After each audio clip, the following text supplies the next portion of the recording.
সুপ্রিয় দর্শক, আসসালামু আলাইকুম। বরাবরের মতো আবারও চলে আসলাম নতুন আর একটি ঈদের স্পেশাল ডেজার্ট আইটেম একটি রেসিপি নিয়ে।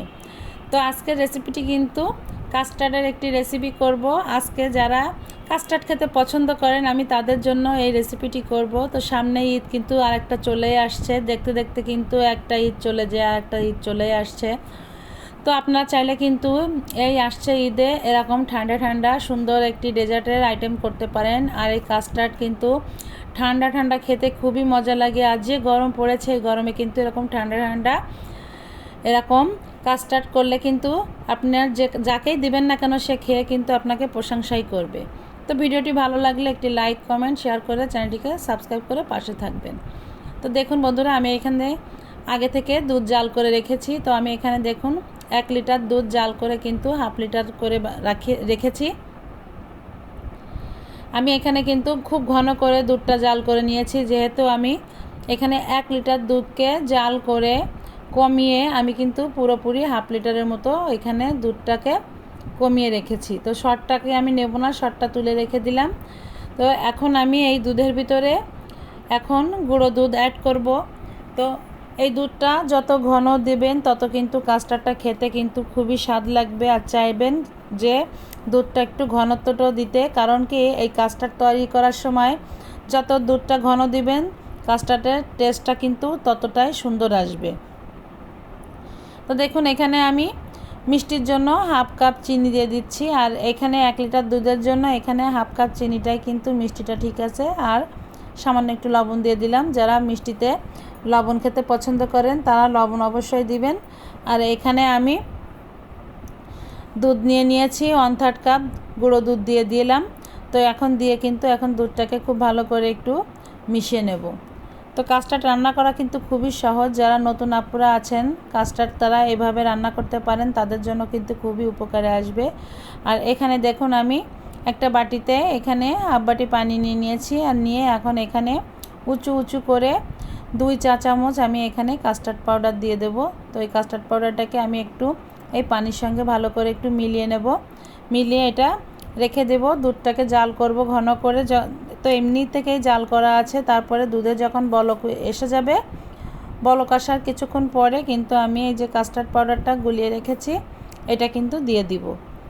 তো দেখুন কাস্টার্ড পাউডারটা এটা কিন্তু নিচের থেকে জমে যায়। তো দেওয়ার আগে এটা কিন্তু একটু নেড়ে চেড়ে সুন্দর করে তারপরে কিন্তু দুধের ভিতরে আমি দিয়ে দিলাম।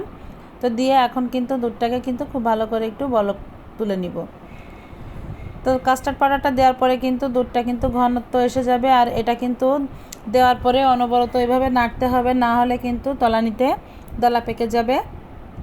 হাঁড়ি মানে যে পাতিলটা নিয়েছি পাতিলের নিচ থেকে কিন্তু এটা দেখা যাচ্ছে এটা লেগে যেতে পারে। তো এইভাবে অনবরত নেড়েচেড়ে নিতে হবে। আর দুধটা দেখুন ঘনত্বটা কেমন এসেছে, ঠিক এরকম একটু ঘন করে জাল করে নিতে হবে। কারণ কাস্টার্ডের আপনি কিভাবে ঘনত্বটা কতটুকু রাখতে চান, যতটুকু ঘনত্ব রাখতে চান সেইটার পরে ডিপেন্ড করে কিন্তু আপনি দুধের ঘনত্বটা করে নেবেন।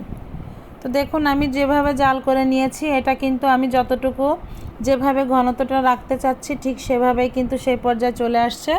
আর এটা কিন্তু ঠান্ডা হওয়ার পরে কিন্তু আরও কিন্তু ঘন হয়ে যাবে, যার জন্য কিন্তু আর জাল করব না। এটা হয়ে গিয়েছে, এখন আমি হালকা একটু ঠান্ডা করে নিব। তো দেখুন আমি যে পাত্রে ঢালবো সেটাই কিন্তু একবারে একটু ঢেলে নিব। তো সামান্য একটু হালকা আমি আগে থেকে একটু ঠান্ডা করে নিয়েছি। দেখুন ঘনত্বটা কিন্তু কতটা হয়েছে। আর বাকিটা কিন্তু যখন একদম ঠান্ডা হয়ে যাবে, আর এটা কিন্তু ঠান্ডা ঠান্ডা খেতে কিন্তু ভালো লাগে। তো এটা কিন্তু আমি ফ্রিজে রেখে দিব। তো তখন দেখবেন এটা কিন্তু আরও ঘন হয়ে যাবে। কাস্টার্ডটা কিন্তু এরকম ঘনই হবে। তো আমি সম্পূর্ণটুক আমি একবারে ভালো করে একটু পাত্রে ঢেলে নিচ্ছি। তো এটা এখন 4-5 ঘন্টার জন্য আমি নর্মাল ফ্রিজে রেখে দিব। তো দেখুন 4-5 ঘন্টা পরে কিন্তু আমি নর্মাল ফ্রিজ থেকে বের করে নিয়েছি।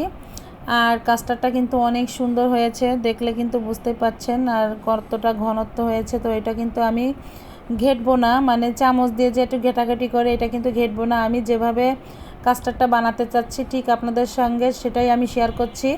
তো আমি দেখুন এখানে কিছু আপেল কুচি দিয়ে দিলাম, কিছু আনার দানা দিয়ে দিলাম, আর দিয়ে দিব কিছু আঙ্গুর কুচি করে নিয়েছি সেটা দিয়ে দিব। এটা কিন্তু একটা ফ্রুট কাস্টার্ড হবে। তো এই ফ্রুট কাস্টার্ডটা কিন্তু এভাবেই খেতে ভালো লাগে। আর দেখুন আমি এখানে আঙ্গুর দেওয়ার পরে এখানে কিছু আম কুচি করে নিয়েছি। এখন আমের সিজন, আপনারা চাইলে কিন্তু এটা আম দিয়ে তৈরি করতে পারেন। তো অসম্ভব মজা লাগে কিন্তু খেতে এটা। আপনারা আপনাদের পছন্দ মতন যে পছন্দ মতন আপনারা ফল এখানে দিতে পারেন, যে কোনো ফল আপনারা দিয়ে এটা খেতে পারেন। তবে এখন আমের সিজন, দেখুন আমের সময় আম দেখলে কিন্তু খুবই ভালো লাগে। আর দেখুন কাস্টার্ডটার ঘনত্বটা কেমন আসছে। তো কাস্টার্ডের ঘনত্বটা কিন্তু এরকম আসবে, আর এই কাস্টার্ড কিন্তু খেতে এরকম মজাদার হবে। তো বন্ধুরা, এই যে ঈদ আসছে, আপনারা এই ডেজার্ট আইটেমটি করতে পারেন, তবে খুবই ভালো লাগবে। তো আজকের রেসিপিটি কেমন লাগলো অবশ্যই কমেন্ট করে জানাবেন। আর এরকম ফ্রুটস কাস্টার্ডটা কিন্তু খেতে দারুণ লাগে। তো আমি আপনাদের একটু তুলে দেখিয়ে দিচ্ছি কতটা সুন্দর, কতটা পারফেক্ট হয়েছে। তো আজকের রেসিপিটি যদি ভালো লেগে থাকে অবশ্যই লাইক, কমেন্ট, শেয়ার এবং চ্যানেলটিকে সাবস্ক্রাইব করবেন। পাশে থাকা বেল আইকনটি ক্লিক করবেন যাতে আপনি আমার নতুন ভিডিও নোটিফিকেশন সবার আগে পেয়ে যান। সবাই ভালো থাকবেন। আল্লাহ হাফেজ।